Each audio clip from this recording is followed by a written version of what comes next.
জায়গা থেকে আজকের এই চর্চা, এই আলোচনা, এই প্রদর্শনী অত্যন্ত গুরুত্বপূর্ণ।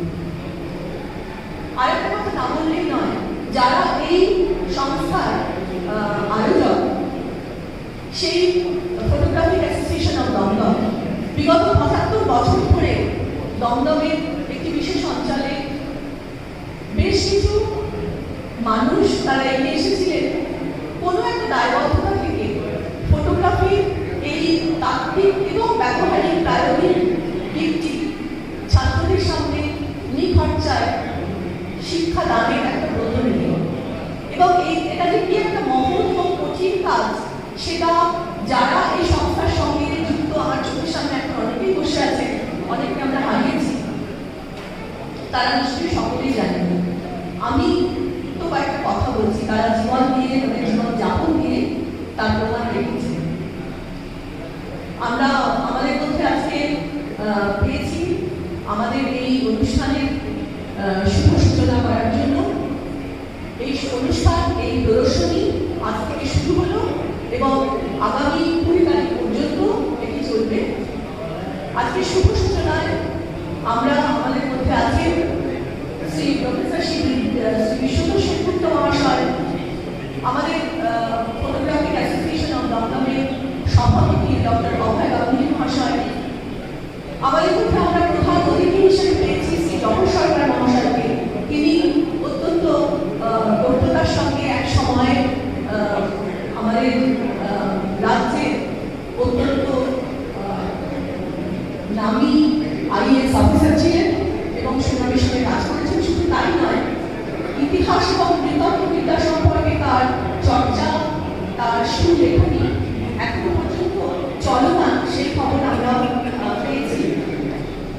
আশা করব যে এই প্রদর্শনী ঘুরে দেখতে তিনি নিশ্চয়ই আনন্দ পাবেন। আমরা সবাইকে আহ্বান করছি আপনারা সে মঞ্চ আলোকিত করুন। আমি প্রফেসর শ্রী বিশ্বনাথ সেনগুপ্ত মহাশয়কে বলবো আমাদের প্রধান অতিথি মহাশয় এবং ডক্টর গাঙ্গুলি আপনি যদি এগিয়ে আসেন, মঞ্চে আসেন এবং আজকের যিনি মূল আকর্ষণ শ্রী সৌম্য মুখোপাধ্যায় এবং তার স্ত্রী মন্দিরা মুখোপাধ্যায়, আপনারা অনুগ্রহ করে অসংখ্য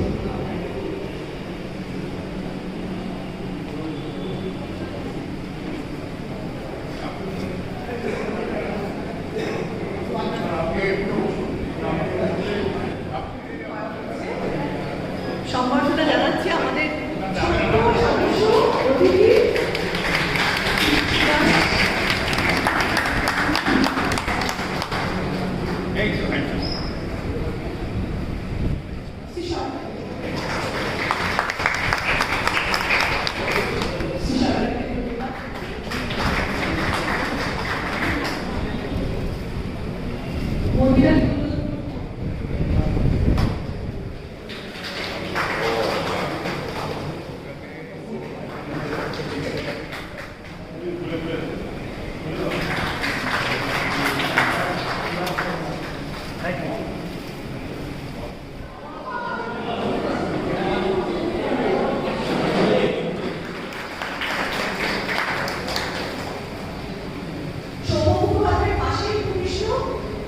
মন্দিরা মুখোপাধ্যায়, তাকে পুষ্পস্তবক দিয়ে সম্বর্ধনা জানানো হচ্ছে। শিবাংশ সভাপতি ফেডারেশন অফ ইন্ডিয়ান ফটোগ্রাফি প্রাক্তন সভাপতি স্বনামধন্য ভিডিও রেকর্ডিস্ট শ্রী সুশান্ত ব্যানার্জি মহাশয়, তিনি ধর্ম বহন করেন। আমরা অনেকেই বিশেষ করে সত্যজিৎ রায়ের ছবিতে তার আমি ভুল বলেছি, তিনি ভিডিও রেকর্ডিস্ট নন, তিনি সাউন্ড রেকর্ডিস্ট।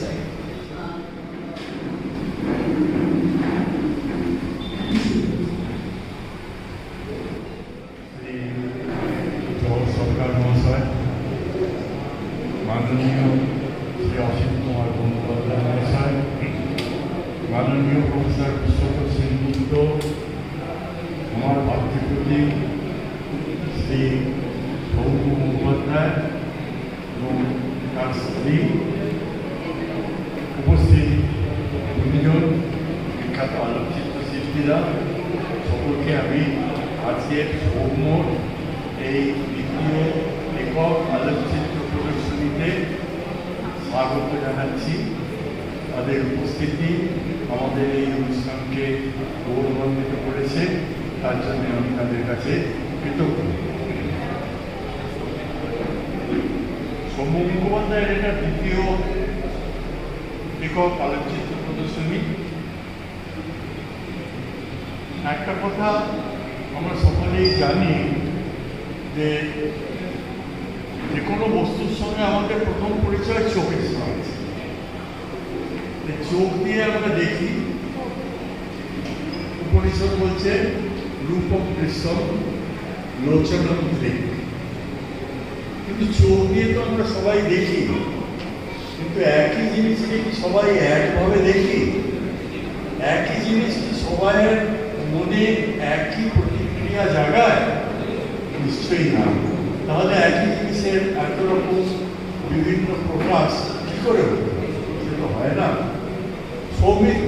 সৌম্য যা দেখেছে তাতে তার মনে যে প্রতিক্রিয়া লেগেছে সেটাকে সে ধরে রেখেছে তার নিজের কলা কৌশল দিয়ে, এবং তার নিজের যে আলোকচিত্র শিল্পের উপরে যে দক্ষতা সেইটাকে কাজে লাগিয়ে সে সেই জিনিসটাকে ধরে রেখেছে। আমরা আবার জানি চোখ যাকে দেখে তার সাক্ষী কিন্তু মনই সেটাকে যেভাবে দেখতে চায় দেখে, যার জন্যে আমরা সবাই এক জিনিসকে একভাবে দেখি না। তাই বলা হয় যে মন হচ্ছে চোখ যা দেখে তার সাক্ষী, এবং মন যেটা দেখে তার সাক্ষী হচ্ছে বুদ্ধি। দেখার কাজ তো শেষ হলো, শিল্পীর মন তো ছটফট করছে তাকে প্রকাশ করার জন্য। কি করে প্রকাশ করবে? এই প্রকাশ করার জন্য সে তার বুদ্ধিকে প্রয়োগ করে, সেই বুদ্ধির সাহায্যে তাকে প্রকাশ করে, এবং সেই প্রকাশ ভঙ্গি এক একজনের এক এক রকম। সৌম্যর একটা নিজস্ব প্রকাশ ভঙ্গি আছে, যারা তার ছবি দেখে দেখলেই বুঝতে পারবে তার প্রকাশ ভঙ্গি আর পঞ্চমের মতো নয়। আবার বিশেষভাবে উল্লেখযোগ্য, আজকের দিনে ডিজিটাল ফটোগ্রাফি এসে গেছে, কিন্তু সৌম্য এখনো ডিজিটাল ফটোগ্রাফি করলেও সৌম্য এখনো সেই সিলভার লাইট ফটোগ্রাফির জগতে নিজেকে জড়িয়ে রেখেছে। তার প্রতি তার যে প্যাশন সেটাকে সে দিনের দিন আরও উন্নতিকর করেছে। এর জন্য হয়তো আমি বলতে পারি তার শিক্ষাগুরু স্টিভেন সেন, আমেরিকার ফটোগ্রাফার জেরি উসমান, এদের কাছ থেকে ওখানে প্রভাবিত হয়েছে, মেনেদার কাছ থেকে একটু শিক্ষা নিয়েছে, নিয়ে নিজের মতন করে সেই জিনিসগুলোকে আজও প্রকাশ করে যাচ্ছে। এটা কিন্তু খুব বিরল। আমরা এই চত্বরে আলোকচিত্র প্রদর্শনী দেখি, আবার কাল দেখবো, পরশু দেখবো, সামনে সপ্তাহে দেখবো, কিন্তু এই ছোটবেলায় ফটোগ্রাফির প্রদর্শনী দেখা খুব একটা দুর্লভ জিনিস। তাই আমি আশা করব আপনারা এই আলোকচিত্র প্রদর্শনী দেখে বিশেষভাবে তার এই যে মানে প্যাশন, তাকে কীভাবে সে ধরে রেখেছে। আমি তার বাড়িতে গিয়ে দেখেছি তার ডাকরুমের পরপর তিনখানা এনলার্জার, একটা ছবি সে তিনটে এনলার্জারের মাধ্যমে করে, এবং সেই তিনটে এনলার্জার দিয়ে এক ছবির এক একটি অংশ সেখানে প্রিন্ট করে। আমরা মনে মনে যেটাকে দেখছি, ও মনে মনে যেটাকে একটা ছবির উপরে অন্যটাকে দিয়ে মন্টেজ করছে, সেটাকেই আবার এনলার্জারের সাহায্যে একটা থেকে আরেকটায় মন্টেজ করে যেখানে ধরে রেখে আমাদের দেখাচ্ছে। এর জন্য আমি সৌম্যকে আমি অশেষ ধন্যবাদ জানাই। আমার অশেষ ভালোবাসা রইল তার প্রতি। সে আরও এই জগতে উন্নতি লাভ করুক, তার ছবি দেখে আপনারা সকলে আনন্দ পান, এই কামনা আমি সকলের জন্য করছি। এই বলেই আমি আমার বক্তব্য শেষ করছি। আপনারা অন্যান্য বক্তাদের কাছ থেকে আরও কথা শুনুন, ভালো লাগে। নমস্কার। আমি এখানে কিছু বলবো না, আগে ঠিক ছিল তো বারবার বলছে সঞ্চালক বলছেন না, বুঝে না, আমার ঘরের অবস্থা খুব খারাপ। আমি তো অনেকটা বলে থাকি সবসময় যারা সামনে আমার শ্রোতা আমার বক্তব্য শুরু করতে নতুন কিছু না হলেও তবু আমি একবার আমার সভাপতিত্বভাবে উপনিষদের বক্তব্য দিয়ে স্টার্ট করি। ওম শ্রবণা বন্ধু কামনা বন্ধু সব এই শ্রী সমুদ্র ওম শান্তি শান্তি। ধর্ম আমাদের গুরু এবং শিষ্য উভয়কে সমভাবে রক্ষা করুন। ধর্ম আমাদের গুরু এবং শিষ্য উভয়কে সমভাবে প্রদান করুন। আমরা করি আমাদের আমাদের শান্তি হোক, এই পার্থক্য জগতের শান্তি হোক, এই মানুষের শান্তি। এই কথা বলে আমি বলি, আজকে আমাদের সৌমর দ্বিতীয় একক প্রদর্শনী উদ্বোধন অনুষ্ঠানে উপস্থিত থাকতে পেরে আমি আনন্দিত এবং আমি গর্বিত। তার কারণ সে আমার একজন ছাত্র, কি ছাত্র। সে তার সম্পর্কে কিছুটা আমাদের সঞ্চালিকা বলেছে, কীভাবে কি গিয়েছে। যদি এমনি প্রথম দিকে আমাদের ফটোগ্রাফিক অ্যাসোসিয়েশনে 93-তে জয়েন করেন, তারপরে প্রভাব করেন। অ্যাকচুয়ালি তিনি গ্রাউন্ড ইঞ্জিনিয়ারিংয়ের ছাত্র ছিলেন এবং সেই ইঞ্জিনিয়ারিং পেশা হচ্ছে তার ব্যবসা, তিনি অনেক লোকের রুজি রোজগার বহন করে বেড়াচ্ছেন। তো যাই হোক, তার মধ্যেও তার যে সৃজনশীলতা সেটা এখনো চলছে।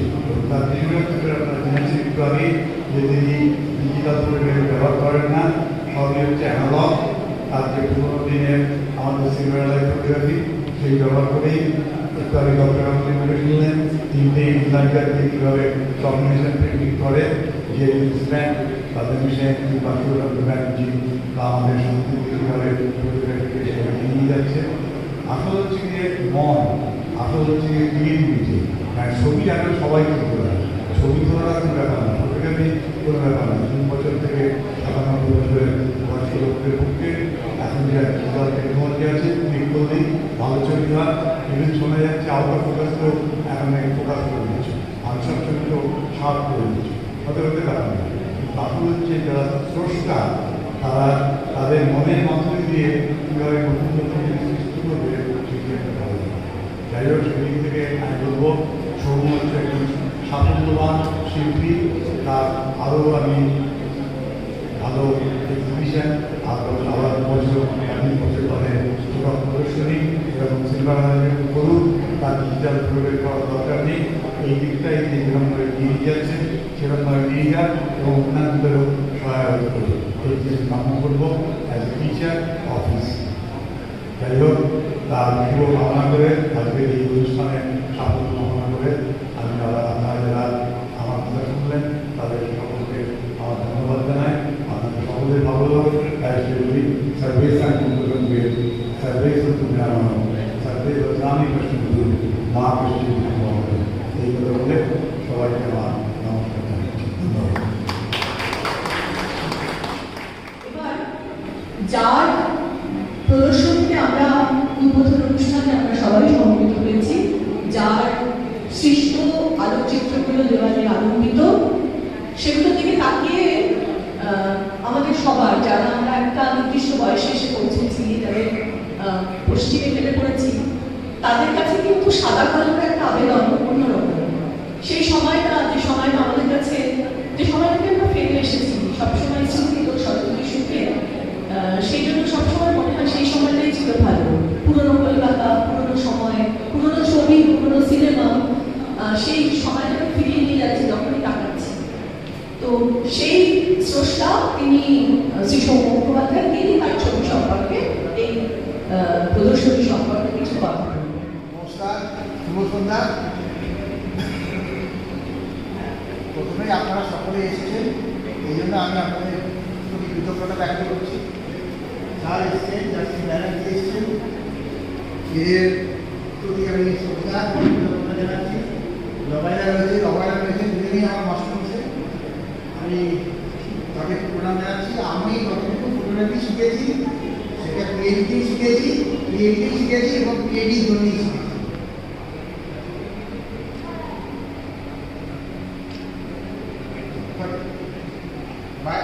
ভোকাবুলারি যে যার ক্ষতি হয়েছে। ভারতবর্ষে যারা ক্রিয়েটিভ কাজ করে বা সিনিয়র ফটোগ্রাফি করে তারা সকলে হয় প্রত্যক্ষভাবে বা অপ্রত্যক্ষভাবে ওই মানুষটির সঙ্গে ভর দিয়ে দাঁড়িয়ে আছে আর বাড়ির মুখে ছাড়া বিনোদা আমাকে হাতে করে মানুষ করছে।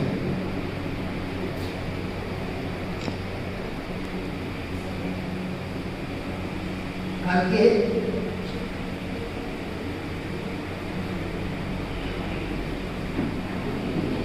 আর একজন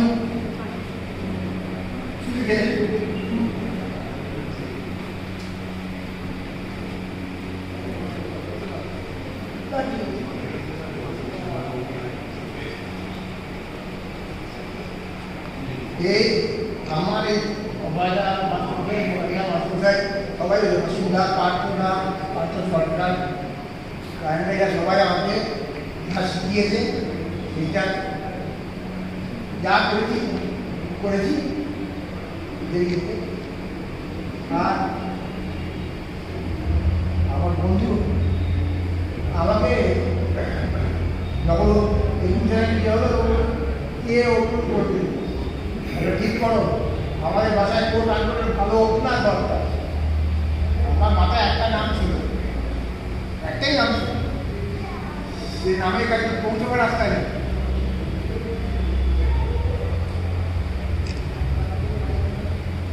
বিশ্বরঞ্জন ও দেবিদা কবি এরা সব ব্যাচের কালেকশন দিয়ে দেবদত্ত জোগাড় করে ওনাকে রাজি করিয়েছে। আমি ওনার কাছে ওনাকে আবার কিন্তু করে যাচ্ছি প্লাস্টিক ব্যান্ড থেকে তো আগে দিন সবাইরা ওই আমাদের একবার বললে রাজি হয়ে গেছে এসছে। আমি তাতে আর আর কয়েকজনকে স্মরণ করতে চাই। আমার বাবা মা ওরা আমার 25-26 বছর ধরে আমার অত্যাচার সহ্য করছে। মাঝে মাঝে বঞ্চনা দেয় যে হ্যাঁ খাওয়া দাওয়া গেলে করতে গিয়ে তবু রক্ত করে ডাল সে সহ্য করছে। আর আমার ছেলে আমার ছবির সব ছবির প্রথম দর্শক, সবচেয়ে বড় ক্রিটিক সে।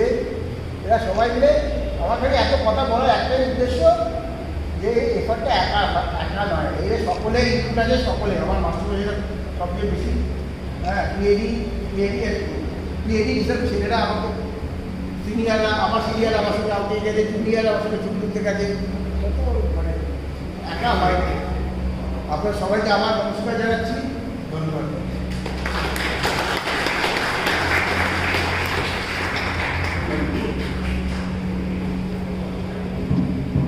সৌম্যকে ধন্যবাদ। সত্যি তো কোনো সৃষ্টি একাকি গায়কের নামে তো গান গাইতে হবে সবই ধরে। তার এই যে অনুভূতি সেটার প্রতি শ্রদ্ধা রইল আমার। এবার আমরা এই অনুষ্ঠানের শুভ সূচনা উদ্বোধনী ভাষণের মধ্য দিয়ে আমাদের আজকের প্রধান অতিথি শ্রী রমেশ সরকার মহাশয়ের ভাষণের মধ্যে দিয়ে এই অনুষ্ঠানে প্রদর্শনী শুভ সূচনা। মঞ্চপৃষ্ঠ অতি সম্মানীয় ব্যক্তিদের আমি আমার শ্রদ্ধা জানাই, আমার আপনাদের মধ্যে দুজনদের প্রণাম জানাই, বন্ধুদের দমদম শুনলে কয়েকটা জায়গাতে নাম শুনলে আমার অনেক স্মৃতির কথা মনে আসছে। মানে দেবদত্তরা জানে আমাদের সময় তো পড়াশোনাটা হয়ে গিয়েছিল, তো দমদমের সাথে প্রথম যে স্মৃতি সেটি হলো খুবই দুঃখজনক। আপনাদের পুরো বাসিন্দারা জানবেন যে একটা সময় যখন ট্রেন উঠত দমদম থেকে, তখন ছাত্রদের যাদের নকশাল ছাত্রদের যাদের ধরা হতো তাদের ট্রেনের আওয়াজের মধ্যে তাদের গুলি করে নেওয়া শুনেছেন না বোলপুরের কাছে। পরবর্তীকালে চাকরি জীবনে একজন ইন্সপেক্টর ছিলেন, তিনি আমাকে বললেন যে তিনি নাকি এসব করেছেন। যাই হোক, খুব অল্প বয়সে আমাকে প্রথমে দমদমে ভর্তি দিয়ে আর তখনকার দমদম সবে ভাগ হয়েছে। যারা আমার থেকে বয়সে বেশি তারা জানবেন যে দমদম একটা থানা ছিল আমাদের কাছে। ৭৩ নাগাদ দিয়ে 5টি থানায় বিভক্ত হতো ৭৪-এ। লিমতা, সল্টলেক, লেক টাউন, এগুলো সব দমদমের মধ্যেই ছিল। আর তা সত্ত্বেও সাউথ দমদম মিউনিসিপ্যালিটি এবং তাদের এলাকা যেটা আসল দমদম তার একটা আবির্ভাব আলাদা আছে। লেক টাউন, সল্টলেক তো আছেই। আমার প্রচুর বার যেতে হয়েছে, এক সময় অনেক কিছু চিন্তা, এখন গেলে সব পাল্টে গেছে। মনে আছে নাগের বাজারে বাস স্ট্যান্ড করতে গিয়ে ইট পাটকেল খেতে হয়েছিল। আজকাল যেরকম ডিম খাচ্ছে লোকেরা, আমাদের তখন ইট পাটকেল করেছিল। কারণ নাগের বাজারে এমনভাবে সব দোকান বসিয়ে দিয়েছিল যে একটা বাস স্ট্যান্ড 7 বছর ধরে করা যাচ্ছে। যাই হোক, দমদমের ছাড়া আমার আরেকটা জিনিসের জন্য আপনাদেরকে ধন্যবাদ দেব যে আপনারা সৌমশ্রীকে ডেকেছেন। আর আমাকে আজকে উত্তরীয় দিয়েছে, দুটোরই কারণে আমি বোঝাচ্ছি। আমাকে যারা উত্তরীয় দেন তারা বাড়িতে যেতে না যেতে ওটা আমার স্ত্রীর চুন্নি হয়ে যায়। একশোটা চুন্নি হয়ে যায়। তুমি এটা নিয়ে কি করবে, এটা মেয়েদের ওটা চুন্নি হয়ে যায়। আজকে সেলাই টেলাই করার উত্তরে তো আর নিতে পারবে না, নিতে পারবে। আর সাথে রেখেছেন এটা ভালো, কারণ আমার বাড়িতে বেরোবার সময় জিজ্ঞেস করেছিল কোন বোনের পোষ তাড়াতে যাচ্ছে। সাথে রাখলে বোঝে যে ঘরের থেকে কোন পোষ তাড়ায়। এসে ভালো লাগলো এই জন্যে যে প্রত্যেকটি জায়গায় গেলে নতুন কিছু শেখা আছে। এখনো যে পুরনো অ্যানালগ স্টাইলের যে ফটোগ্রাফি হয়, তার যে কেমিক্যাল পাওয়া যায়, আমাদের সময় হাইপো ট্যাপ অনেক কিছু ছিল, ডার্ক রুম বানাতাম, চারিদিকে এইসব করে দেখেছি। আমার মামারা করতেন, হ্যাঁ, আমরা সে অন্ধকার ঘরে ঢুকে দেখতাম ট্রেতে বসে চুবচ্ছে। এখনো যে এই পদ্ধতিটি কেউ বজায় রেখেছে সেটা শুনে ভালো লাগে। আমি এখনো ওই পুরোনো রেকর্ডগুলো কিনে, লং টাইম রেকর্ড কিনে মাঝে সাথে শুনি, কেন তার একটা অন্য সাউন্ডের, তার একটা অন্য স্মৃতি আছে। সৌম্য যেভাবে আমি বৃদ্ধ লোক, তো যেভাবে এই মন্টাজগুলো করেছে, কোনো যারা ফটোগ্রাফি নিয়ে উৎসাহিত তারা দেখবেন এক একটি ছবির মধ্যে কিন্তু তার 3-4টে ছবিকে মিলিয়েছে। এটা ডিজিটালি মেলানো যায়। আজকাল তো ডিজিটালি এআই সব কিছুই করতে পারে, কিন্তু তার একটা প্রেডিক্টেবিলিটি থাকে যেভাবে করা, একটা যান্ত্রিক ভাব এসে যায়।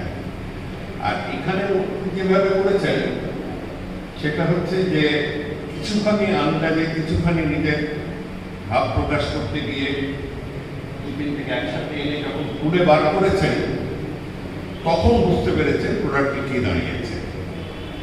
আপনি ক্রমাগত ঘুরে দেখবেন যে স্থাপত্যের সাথে মানুষের সম্পর্ক, একদিকে একটা স্থাপত্য, তার সাথে একটা বাড়ির ছবি তুলেছেন, সাথে সাথে মানুষের চোখ তুলেছেন। এইগুলো দেখানো, মানে আমি ফটোগ্রাফি নিয়ে একটু ঘাটাঘাটি করি, ওই ম্যাট্রিক পাস করেছি বলতে পারেন, তার উপরে উঠিনি। অতএব কোনটা করতে হয়, কোনটা করলে ভালো হয় কিছুখানি শুনেছি, জেনেছি। আজকে যেটা নতুন অভিজ্ঞতা, 3-4টেকে নিয়ে মার্চ করে করছেন একসাথে, একই সাথে তুলে, তারপরে আমার মনে হয় যতক্ষণ না বেরোচ্ছেন ততক্ষণ আপনি জানেন না এক্সাক্ট কি বেরোবে। হ্যাঁ, মোটামুটি একটা কন্ট্রোল করতে পারেন। কারণ আমি এখনো ক্যামেরা কন্ট্রোল করতে পারি না। আমাদের ফট করে সেই মুহূর্তে যেটা আসলো তা আসতে পারবে। আমরা ডিজিটাল মোডে কাজ করি। আপনারা যে এত লোক উৎসাহিত সেটা দেখে খুব ভালো লাগছে। আমি এই গ্যালারি, এটা নর্থ, এই গ্যালারিতে বোধ হয় 50 বা 100 বার এসেছে। একসময় সংস্কৃত সচিব ছিলাম, আসতেই হতো। সংস্কৃতি সচিব বলে যে আমরাটাকে ধরে বসিয়ে দিল, লোকে মনে করে তিনি নাকি সব সংস্কৃতি জানেন। তো যাই হোক, আমার এখানে অনেকবার আসতে হয়েছে, কিন্তু আমি এত লোক একসাথে কোনো একটা উদ্বোধনী অনুষ্ঠানে দেখিনি। সেটা তার থেকে বোঝা যাচ্ছে যে এই ফটোগ্রাফি নিয়ে চর্চা এবং উৎসাহ আপনাদের মধ্যে আছে, নাহলে এত লোক একত্রিত হতেন না। একটা কলাকে ধরে রাখা, আমি এই নিয়েও বিশাল তর্ক হতো, ফটোগ্রাফি কি কলা না ফটোগ্রাফি যান্ত্রিক? এটিও যারা চিত্রকার তারা অনেক সময় ওটাকে একসময় এক কোণে ফেলে গেল। রঘু রায় এবং পরবর্তীকালে তারা দেখিয়ে দিল যে তোমাদের থেকেও ভালো কলার রূপবর্ণ দিতে পারি।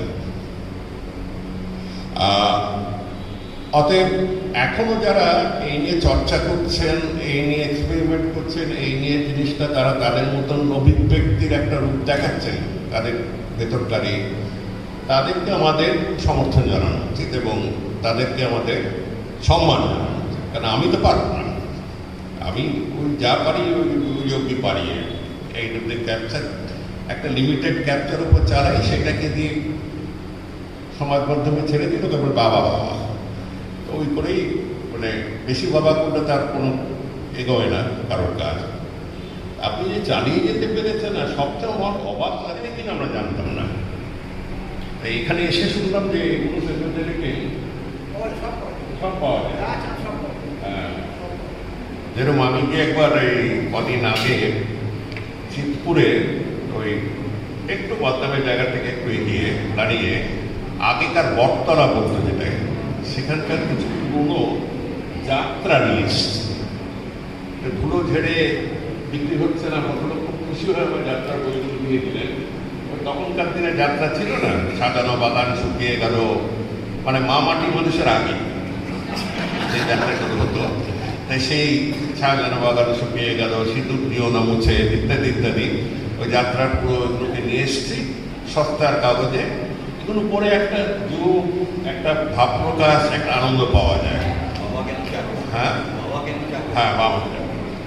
তো যারা এটাকে ধরে রাখতে পেরেছে তারা কিন্তু মানে বর্তমানের সাথে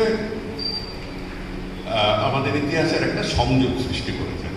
আমি ওনাকে আমার তরফ থেকে আমি ধন্যবাদ জানাই এবং বাহবা জানাই যে হ্যাঁ, আপনি একটা সহযোগী বউ পেয়েছেন, তিনি টাকা খরচের দিকটা বোধহয় দেখেন না। আমরা সবাই এত ভাগ্যবান নই। তো পেলে টাকাটা দিয়ে টাকাটা সদ্ব্যবহার হয়ে যাচ্ছে এবং উনি যখন দেখে দিয়ে যাবেন এসব এবং তার টেকনোলজি আর তার টেকনিকটা বোঝাতে পারবেন, তখন কিন্তু একটা রেকর্ড হিসেবে থেকে যাবে। কেন ছবি তো সকলেই, মানে আমার মতো লোক নেই। এখন ছবি তোলার পেছনে যে একটা তার রীতি, তার প্রযুক্তি, তার ভাবনা, তার যেগুলোকে বলে পদার্থ ব্যবহার করা, এগুলো সব কটার মিশ্রণে কিন্তু হয়। এটা আমি দেখছিলাম 3-4টে, ভাবছিলাম যে একসাথে আমি এগুলোকে মার্চ বা কোলাজ বা মন্টাজ করা যায় কিনা চিন্তা করছিলাম। দেখতে দেখতে বোধহয় করা যায়, কিন্তু ঠিক এই রূপে আসবে কিনা বলতে পারবো না। অতএব উনি আনতে পেরেছেন আর বাড়ির পরীক্ষা পাশ করে গেছেন, এটাই সবচেয়ে বড়। আমি কিন্তু 3বার বাড়ির পরীক্ষা কথা বলেছি। আপনাকে ধন্যবাদ জানাচ্ছি যে আপনারা এটা উৎসাহটা জাগিয়ে রেখেছেন, আর আশা করি আপনারাও আপনাদের মতন নিজের মতন করে যাবেন। আপনারা শুধু দর্শক নয়, আপনারা নিজের মতন অনেকেই করেন নিশ্চয়ই, আরও উৎসাহ পেয়ে নিজের মতন আপনাদের নিজের অভিব্যক্তির একটা বাহির প্রকাশ করবেন। ভালো থাকবেন।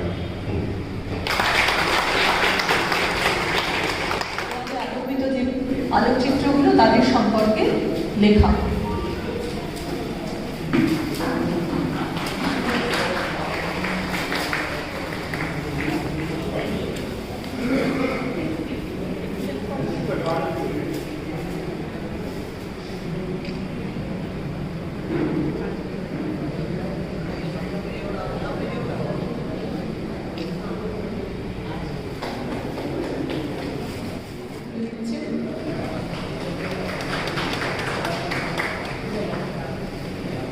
এবং এবারের উপহার শ্রী জহর সরকারের জন্য প্রফেসর বিশ্বতোষ সেনগুপ্তের তরফ থেকে। বিচারপতি শ্রী অসীম কুমার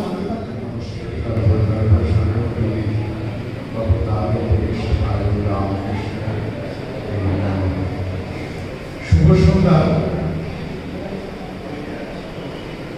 যখন এই কক্ষে ঢুকলাম, শ্রদ্ধেয় শ্রী টেলিভিশনের ছবিটা সুন্দর করে সাজানো আছে। গত 26শে মে, প্রায় 3 সপ্তাহ আগে কলকাতা জাদুঘরে ওনার স্মৃতিতে যে বক্তৃতামালা, তাতে অংশগ্রহণ করে আমি আমার বক্তব্য শেষে বলেছিলাম গুরুদেবের কথা ভার করে যে তুমি কি কেবলই ছবি। সেই কথাটা বেশ ধরে আজকে দু একটা কথা বলি। কিছুদিন আগে আমরা বিখ্যাত আলোকচিত্র শিল্পী রঘুরাজকে হারিয়েছি। বেশ কিছু মানুষজন সংবাদ মাধ্যম এবং অন্যান্য সামাজিক মাধ্যমে ওনাকে শ্রদ্ধা জানিয়েছেন এবং শ্রদ্ধা জানাতে গিয়ে দুটো বিখ্যাত ছবি, ওনার সব ছবি বিখ্যাত, দুটো বিখ্যাত ছবির কথা আলোচনায় উঠে এসেছে। একটি ছবি, সেই ছবিতে কোথায় কংগ্রেসের কোনো অধিবেশন, শ্রীমতী ইন্দিরা গান্ধী দাঁড়িয়ে কথা বলছেন, নেতা মন্ত্রীরা রয়েছে। ছবিটা পেছন থেকে এমনভাবে নেওয়া হয়েছে যে শ্রীমতী গান্ধীকে ছবিতে সেভাবে দেখা যাচ্ছে না, কিন্তু যাদের উনি কথা বলছে তারা কিন্তু প্রকাশিত। কিন্তু ছবিটা যখন দর্শক দেখছে তখন সেই ছবির মাধ্যমে কিন্তু লক্ষ্যবস্তু কিন্তু শ্রীমতী গান্ধী হচ্ছেন, যদিও তাকে সেইভাবে ছবিতে দেখা যাচ্ছে। অর্থাৎ ছবিতে না থেকে উনি আছেন।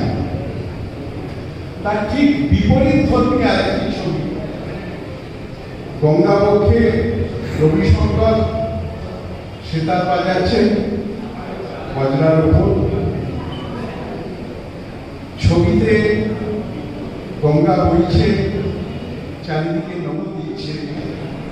সেখানে কিন্তু লক্ষ্যবস্তুকে পারিপার্শ্বিক জগৎ কিন্তু লক্ষ্যবস্তুকে ছাড়িয়ে গেছে। অর্থাৎ সেখানে কিন্তু থেকেও নেই। আগের ছবিটায় না থেকেও আছেন, আর এখানে থেকেও কিন্তু নেই। অর্থাৎ ছবি, ফটোগ্রাফি অ্যান্ড বিয়ন্ড। আজকে আমি আইনের ছাত্র হিসেবে বলি আপনাদের যে ছবি একটা অতীতকে ধরে রাখে, কিন্তু সেটা যখন সামনে সবাইকার সামনে আনা হয় তখন সেটা কিন্তু চিরন্তন সত্য, তাকে অস্বীকার করার কোনো জায়গা নেই। সেই ছবি যখন কথা বলে তখন সেটা জীবন।